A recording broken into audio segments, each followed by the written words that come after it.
बहुत ही अच्छे होंगे, है ना। जैसा कि आज की क्लास में हम लोग डिस्कशन करने वाले हैं राइबोसोम के बारे में।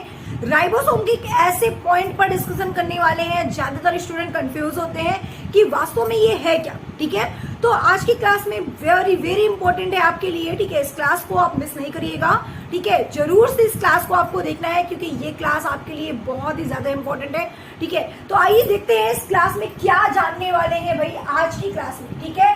तो राइबोसोम के बारे में हम डिस्कशन कर रहे थे, सभी को पता है ना। हम लोग राइबोसोम पढ़ रहे थे, राइबोसोम क्या होता है, ठीक है। मैंने आपको बता दिया था कि राइबोसोम्स क्या है, राइबोसोम्स के कितने टाइप्स होते हैं, क्या डिफरेंस होते हैं टाइप्स में, ठीक है। मैंने सारी चीजें आपको बता दिया, तो उसके फंक्शंस क्या होते हैं। आज की क्लास में हम लोग थोड़ा सा डिस्कशन करेंगे, बात करेंगे कि औषाधन गुणांक क्या होता है ना। अब कहोगे मैम ये औषाधन गुणांक श्रेणीमेशन कोएफिशिएंट क्या है, ठीक है। ये वर्ड क्या है, बड़ा अटपटा सा लग रहा है, तो इसको जानने के लिए आपको वीडियो को लास्ट तक देखना होगा, ठीक है। अगर आप हमारे चैनल पे नए आए हैं तो अभी तक अगर आपने चैनल को सब्सक्राइब नहीं किया तो सबसे पहले चैनल को सब्सक्राइब करिए, वीडियो को लाइक करिए और शेयर करना बिल्कुल भी मत भूलिएगा। चलिए आइए देखते हैं। देखिए अगर हम बात करते हैं, जैसे कि आपने देखा कि राइबोसोम के 2 टाइप्स होते हैं, एक 70S राइबोसोम होता है, एक 80S राइबोसोम होता है। तो यहाँ पे जो S का मतलब है, इसका मतलब समझ में नहीं आता। हम लिखते हैं 70S राइबोसोम, 80S राइबोसोम, लेकिन ये S क्या है वही हम जानने के लिए आज बात करेंगे, ठीक है। देखिए अगर बात करते हैं कि ये S क्या होता है, ठीक है, तो S का मतलब होता है, बहुत ध्यान से समझिएगा, ठीक है। देखिए औषाधन गुणांक का मतलब क्या होता है, राइबोसोम का जब हम लोगों ने स्टडी किया था, जब राइबोसोम के बारे में हम लोगों ने अध्ययन किया, स्टडी किया इसके बारे में, तो स्टडी करने के लिए हम लोगों ने एक यंत्र का यूज किया था, ठीक है। मतलब कि एक यंत्र का यूज किया था जिसे हम लोगों ने अल्ट्रासेंट्रीफ्यूज के नाम से जानते हैं, ठीक है।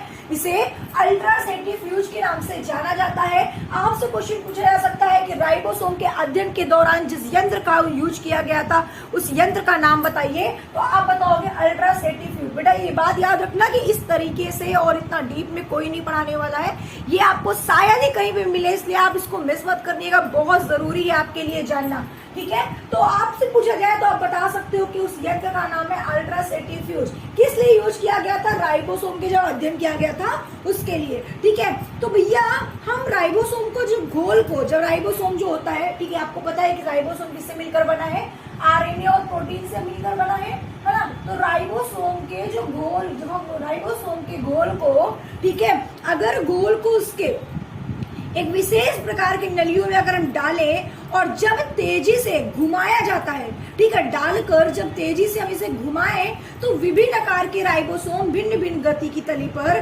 बैठते हैं, ठीक है। मतलब कि अगर हम राइबोसोम को घुमाएं बहुत तेजी से तो राइबोसोम के डिफरेंट शेप के राइबोसोम्स आपको दिखेंगे जो आपको नलियों पर बैठते हुए दिखेंगे, ठीक है। कहने का मतलब ये है कि राइबोसोम के, जब राइबोसोम को हम तेजी से जब हम लोग घुमाते हैं तो विभिन्न आकार के राइबोसोम भिन्न भिन्न गति की तली पर बैठते हुए हैं और इसी गति को हम लोग कहते हैं औषाधन गुणांक। जिस गति से राइबोसोम बैठते हैं उसी गति को कहते हैं औषाधन गुणांक, सेडिमेंटेशन कोएफिशिएंट। बात समझ में आई, ठीक है, यही होता है औषाधन गुणांक। आप कहोगे मैम ये एस का मतलब अभी भी नहीं समझ में आया, तो ये औषाधन गुणांक क्या होता है ये तो आपको समझ में आ गया होगा, है ना। अगर ये आपको समझ में आ गया तो आगे भी देखिए। अब भैया देखिए इस गति को औषाधन गुणांक कहते हैं, लेकिन इसकी इकाई को क्या कहते हैं, ठीक है। तो इसकी इकाई को श्वेडबर्ग यूनिट कहते हैं, ठीक है। श्वेडबर्ग इंग्लिश में भी यही बोलते हैं, इसकी यूनिट को हम लोग बोलेंगे श्वेडबर्ग यूनिट, ठीक है। तो श्वेडबर्ग यूनिट को S से डिनोट किया गया है और इसीलिए यहाँ पे 70S और 80S के नाम से लिखा जाता है। आई बात समझ में आप लोगों को कि क्यों S लिखा जाता है, क्योंकि ये इसकी यूनिट है, ठीक है, इसकी यूनिट है जिसे हम लोग श्वेडबर्ग के नाम से जानते हैं। अगर पूछा जाए S का मतलब क्या होता है तो आप कहोगे श्वेडबर्ग होता है, ठीक है, श्वेटबर्ग यूनिट है। ये बात समझ में आई आपको?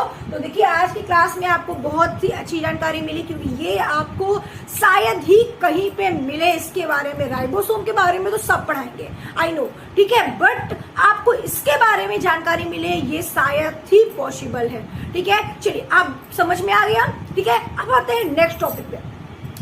देखिए हमने आपको माइटोकॉन्ड्रिया पढ़ा दिया, माइटोकॉन्ड्रिया आपका पूरा कंप्लीट हो गया है। अब आपका राइबोसोम भी कंप्लीट हो गया है, बिल्कुल कंप्लीट हो गया है। कोई इश्यू, कोई प्रॉब्लम तो मुझे कमेंट करें। ठीक है, अब थर्ड क्या है बेटा?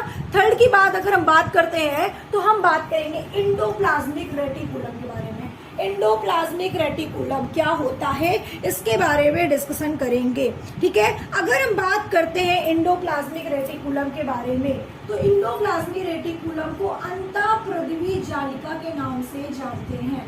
अंतःप्रदिवी जालिका, ठीक है, अंतःप्रदिवी जालिका हिंदी में इसको बोलते हैं बेटा, और इंग्लिश में बोलते हैं एंडोप्लाज्मिक रेटिकुलम। सबको दिख रहा है इधर? ठीक है, एंडोप्लाज्मिक रेटिकुलम इसको हिंदी में बोला जाता है और इंग्लिश में बोलते हैं क्या, सॉरी, अंतःप्रदिवी जालिका हिंदी में बोलते हैं और एंडोप्लाज्मिक रेटिकुलम इसको इंग्लिश में बोलते हैं। ठीक है, बात समझ में आ गई सबको?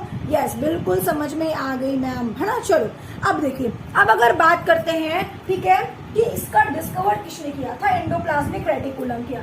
तो एंडोप्लाज्मिक रेटिकुलम का डिस्कवर सबसे पहले एमिलियो वेरटी 1902 में, है ना, 1902 में इन्होंने किया था। इसको सार्कोप्लाज्म रेटिकुलम के नाम से जाना। इसे बताया कि इसे हम लोग सार्कोप्लाज्म रेटिकुलम बोलेंगे। लेकिन बाद में टर्म किसने दिया था? तो टर्म भैया पोर्टर ने दिया था। ठीक है, टर्म किसने दिया था? पोर्टर ने दिया था एंडोप्लाज्मिक रेटिकुलम। ठीक है, अच्छा, एंडोप्लाज्मिक रेटिकुलम है क्या? है क्या ये एंडोप्लाज्मिक रेटिकुलम? तो मेरे बच्चों, एंडोप्लाज्मिक रेटिकुलम एक ऑर्गेनेल्स है, और एक ऐसा ऑर्गेनेल्स है जो आपका नेटवर्क की तरह काम करता है। मतलब कहने का मतलब ये कि अगर आपसे कोई पूछे कि सेल्स में एंडोप्लाज्मिक रेटिकुलम कहाँ प्रेजेंट होता है, तो आप बताओगे कि सेल्स में एंडोप्लाज्मिक रेटिकुलम न्यूक्लियस और मेम्ब्रेन के बीच एक जाल बना होता है, एक नेटवर्क बना होता है, नेट बना होता है, जिसे हम एंडोप्लाज्मिक रेटिकुलम के नाम से जानते हैं। बात समझ में आई? अगर आपसे कोई पूछता है कि एंडोप्लाज्मिक रेटिकुलम कहाँ पे होता है, तो आप बताओगे मेम्ब्रेन और न्यूक्लियस के बीच में एक जाल बना होता है, जिसे हम लोग ER मतलब कि एंडोप्लाज्मिक रेटिकुलम कहते हैं। एंडोप्लाज्मिक रेटिकुलम को बेटा शॉर्ट में क्या बोलते हैं? ER के नाम से जानते हैं। ठीक है, तो ER आप याद रखोगे। ER का मतलब होता है एंडोप्लाज्मिक रेटिकुलम। ठीक है, अच्छा, ये बात समझ में आ गई आपको? ठीक है, अच्छा, उसके बाद देखिए, ठीक है, उसके बाद की अगर बात करते हैं कि देखिए जो एंडोप्लाज्मिक रेटिकुलम आपका होता है वो मेम्ब्रेन ऑफ, ठीक है, आप कह सकते हो कि एंडोप्लाज्मिक रेटिकुलम को membrane of system of membrane भी कह सकते हो। ठीक है, सिस्टम ऑफ मेम्ब्रेन कह सकते हो कि सिस्टम ऑफ मेम्ब्रेन किसे कहा जाता है? तो आप कहोगे सिस्टम ऑफ मेम्ब्रेन हम एंडोप्लाज्मिक रेटिकुलम को कहते हैं। ठीक है, सिस्टम ऑफ मेम्ब्रेन किसे कहते हैं? तो एंडोप्लाज्मिक रेटिकुलम को कहते हैं। ठीक है, अच्छा, अब देखिए अब क्या बात आती है? बात आती है कि एंडोप्लाज्मिक रेटिकुलम जो होता है वो दो प्रकार का होता है। कौन कौन सा होता है? एक होता है ना रफ एंडोप्लाज्मिक रेटिकुलम, ठीक है, एक होता है रफ एंडोप्लाज्मिक रेटिकुलम और एक होता है स्मूथ एंडोप्लाज्मिक रेटिकुलम। एक रफ एंडोप्लाज्मिक रेटिकुलम होता है, एक स्मूथ एंडोप्लाज्मिक रेटिकुलम होता है। रफ एंडोप्लाज्मिक रेटिकुलम को खुरदरी, ठीक है, क्या बोलते हैं? खुरदरी अंतःप्रतिवी जालिका, हिंदी में सबको पता है। ठीक है, रफ एंडोप्लाज्मिक रेटिकुलम को खुरदरी अंतःप्रतिवी जालिका बोलते हैं बेटा, और स्मूथ एंडोप्लाज्मिक रेटिकुलम को चिकनी अंतःप्रतिवी जालिका बोलते हैं। ER का मतलब तो समझ में आ रहा है आपको, है ना, endoplasmic reticulum, smooth endoplasmic reticulum, rough endoplasmic reticulum. तो यहाँ पे हिंदी में रफ को खुरदरी बोलते हैं और स्मूथ को चिकनी बोलते हैं। तो मैम ये बात तो समझ में आ गई। तो जब दो प्रकार के होते हैं तो ये बताइए कि यहाँ पे कौन सा आपका स्मूथ होगा और कौन सा रफ होगा, है ना। बिल्कुल ये क्वेश्चन आपके माइंड में आना चाहिए, ठीक है। तो अगर हम यहाँ पे बात करते हैं तो ध्यान से समझिएगा। देखिए, रफ इंडोप्लाज्मिक रेटिकुलम और स्मूथ इंडोप्लाज्मिक रेटिकुलम, ठीक है, नियर बाय न्यूक्लियस, ठीक है, नियर बाय न्यूक्लियस जो होगा वो आपका होगा रफ इंडोप्लाज्मिक रेटिकुलम, ठीक है। जो न्यूक्लियस के पास होगा, जो न्यूक्लियस के पास होगा वो आपका होगा क्या, वो आपका होगा रफ इंडोप्लाज्मिक रेटिकुलम। और जो आपका मेम्ब्रेन के पास होगा वो होगा स्मूथ इंडोप्लाज्मिक रेटिकुलम। तो आप ये कह सकते हैं मैम कि near by nucleus rough endoplasmic reticulum, near by plasma membrane smooth endoplasmic reticulum. Yes, यही मैं समझाना चाहती हूँ आपको, ठीक है, कि नियर बाय अगर न्यूक्लियस है तो rough endoplasmic reticulum, near by membrane है तो स्मूथ इंडोप्लाज्मिक रेटिकुलम, ठीक है। अच्छा, ये बात तो समझ में आ गई मैम, रफ इंडोप्लाज्मिक रेटिकुलम और स्मूथ इंडोप्लाज्मिक रेटिकुलम कहाँ पे प्रेजेंट होता है। तो आप सेल्स में डायग्राम बनाकर दिखा सकते हो कि रफ आपका कहाँ पे होगा और स्मूथ आपका कहाँ पे होगा। बात समझ में आई, ठीक है। अच्छा, ये बात भी क्लियर हो गई आपकी, बिल्कुल क्लियर हो गई, है ना। अब मैम बताइए जरा कि क्या रफ इंडोप्लाज्मिक रेटिकुलम के डिफिनेशन या उसके बारे में क्या क्या लिखेंगे। तो भैया आप सबको पता है, आप सबको पता है कि आपको मैंने बताया था कि इंडोप्लाज्मिक रेटिकुलम में राइबोसोम के कुछ मॉलिक्यूल्स भी लगे होते हैं, है ना। तो क्या मैम दोनों में लगे होते हैं, रफ में भी लगे होते हैं और स्मूथ में भी लगे होते हैं? नहीं भैया, नहीं, ऐसा बिल्कुल भी नहीं है और आपको ऐसी गलती करनी भी नहीं है। बहुत ध्यान से समझिएगा। Near by nucleus, near by nucleus जो होगा उसमें राइबोसोम के कण लगे होंगे, उसमें राइबोसोम के कण लगे होंगे। और जो नियर बाय मेम्ब्रेन होंगे उसमें राइबोसोम के कण नहीं लगे होंगे, उसमें लिपिड होगा, लिपिड लगे होंगे, ठीक है। तो कहने का मतलब ये है कि इसका मतलब ये मैम कि रफ इंडोप्लाज्मिक रेटिकुलम में राइबोसोम के मॉलिक्यूल्स कण लगे होते हैं और स्मूथ में नहीं होते हैं। राइबोसोम केवल किस में होंगे, रफ में होंगे। और क्यों रफ में होंगे, क्योंकि ये काफी तेज होता है, ठीक है, कह सकते हैं। क्यों, क्योंकि ये भैया न्यूक्लियस के नजदीक होता है ना। और इसमें राइबोसोम के भी कण होते हैं। तो राइबोसोम के अगर कण होते हैं मैम तो ये प्रोटीन भी सिंथेसिस कर सकते हैं, बिल्कुल प्रोटीन सिंथेसिस करते हैं। क्यों, क्योंकि मैम क्योंकि राइबोसोम का मेन फंक्शन होता है प्रोटीन सिंथेसिस करना। तो जब राइबोसोम इंडोप्लाज्मिक रेटिकुलम के रफ इंडोप्लाज्मिक रेटिकुलम में प्रेजेंट है तो इसका मतलब कि ये भी प्रोटीन सिंथेसिस करेगा।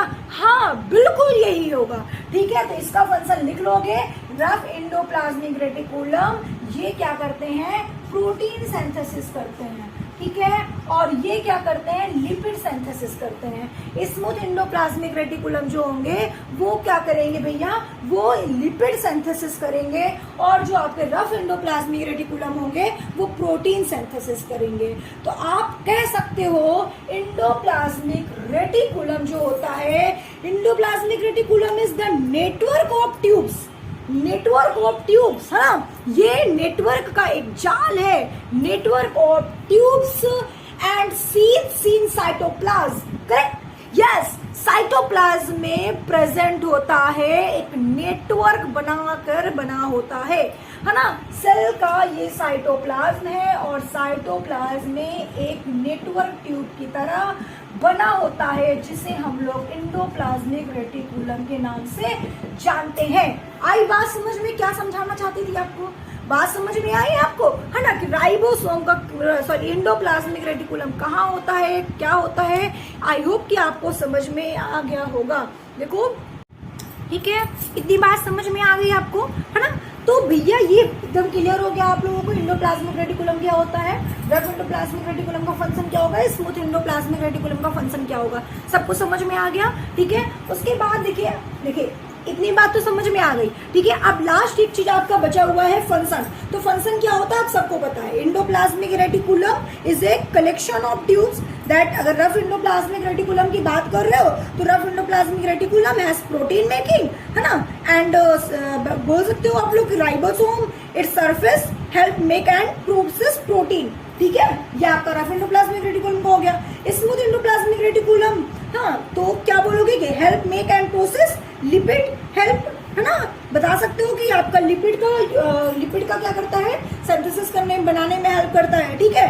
अच्छा, तो भैया ये सारी चीजें आपका क्लियर हो गया है, ठीक है। सेल मेम्ब्रेन एंड न्यूक्लियस के बीच जो नेटवर्क का एक जाल होता है उसी को हम लोग एंडोप्लाज्मिक रेटिकुलम कहते हैं। पूरी क्लास आपकी यहीं पे कंप्लीट मैंने एंडोप्लाज्मिक रेटिकुलम पढ़ा दिया है। कल की क्लास में हम लोग लाइसोसोम, ठीक है, लाइसोसोम के बारे में डिस्कशन करेंगे। आज यहीं पे कंप्लीट करते हैं हम लोग, ठीक है। आई होप कि आपको सबको समझ में आ गया होगा। देखिए एक चीज मैं आपको बता दे रही हूँ, ठीक है, आप त्रिशांत एकेडमी में आए हुए हैं, आपको बहुत कुछ मिलेगा, ठीक है। अगर आपको नोट्स चाहिए तो आपको नोट्स भी प्रोवाइड कराया जाएगा, ठीक है। अगर आप त्रिशांत एकेडमी की ग्रुप में नहीं ऐड है तो उसमें ऐड हो जाइए। आपको डेली क्यूज मिलेंगे, ठीक है, क्वेश्चंस मिलेंगे आपको डेली देखने के लिए, एंड आपके सिलेबस के अकॉर्डिंग आपको क्वेश्चन भी मिल जाएंगे, ठीक है। और सबसे बड़ी बात ये है आपके लिए कि आपको पूरी व्यवस्था दी जा रही है, ठीक है। सिर्फ यहाँ मैं पढ़ा रही हूँ इसलिए नहीं, ऑल इंडिया पे सभी लोग क्लासेस ऑनलाइन ऑफलाइन चला रहे हैं और सबके पास, आप सबके पास स्मार्टफोन आज के समय में है। तो अपने आप पर कभी भी एक्सक्यूज मत देना, ठीक है, कि यार ऐसा नहीं हो पाया, इसलिए पढ़ नहीं पाए। अभी आपका 9th है, 9th का सिलेबस चल रहा है, ठीक है। आप लाइफ में कुछ करना चाहते होंगे तो उसके अकॉर्डिंग सोचिएगा, ठीक है। टाइम को लॉस नहीं करिएगा, क्योंकि मुझे ऐसा लगता है कि बच्चों को बहुत ज़्यादा समझाने की ज़रूरत नहीं होनी चाहिए, ठीक है। इतना मैंने कहा आप और समझो, ठीक है। आप समझ गए, अगर समझना चाहते हो तो समझ गए तो बहुत अच्छी बात है, ठीक है। बहुत मोटिवेट करने की जरूरत नहीं है कि आपको मोटिवेशन करना है, ये है नहीं। आप खुद भी इतने बड़े हो चुके हो कि आपको समझाने की मुझे जरूरत नहीं है, ठीक है। आई होप कि आप सबको समझ में आ गया होगा। आज की क्लास यहीं पे कंप्लीट करते हैं, नेक्स्ट क्लास में बात करेंगे लाइसोसोम। Okay, thank you.